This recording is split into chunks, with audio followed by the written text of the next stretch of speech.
I first learned of the Spartathlon while visiting family in Greece. In honor of Philippides, it runs 153 miles from Athens all the way to Sparta.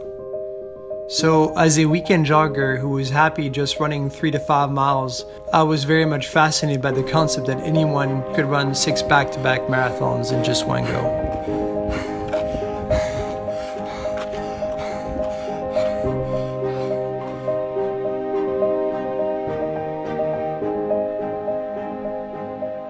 It inspired me to train for my first marathon. I crossed the finish line that day quite exhausted, but also very happy. I'd raised 25 surgeries for the Smile Train.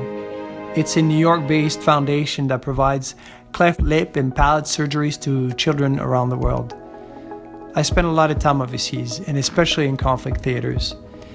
And often when I come back, I think it's important to live life, not only to the fullest, but to live life beyond our own purpose.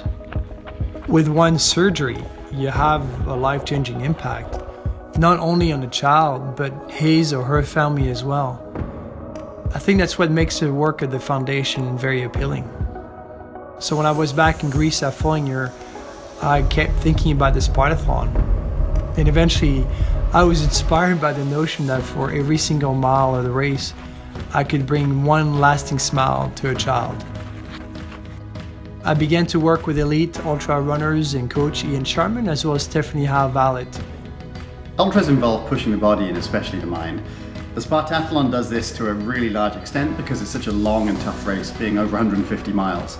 So one of the biggest challenges there isn't just how long it is and how many things can go wrong in that period of time, but also the fact that it's a very sharp cutoff, particularly early on. So that makes it very difficult for any runner to even get to halfway, never mind to then be able to attempt the second half. After a lot of runs and a lot of support from a lot of people, my body adjusted to these long distances. And in December of 2016, I'm glad to say I was able to run 100 miles under 20 hours, and in the process qualified to compete for entry into the Spartathlon. So now I plan to travel to Kenya this spring, and I look forward to meeting some of the children at the Smile Train Clinic. And that's part of the journey that attracts me.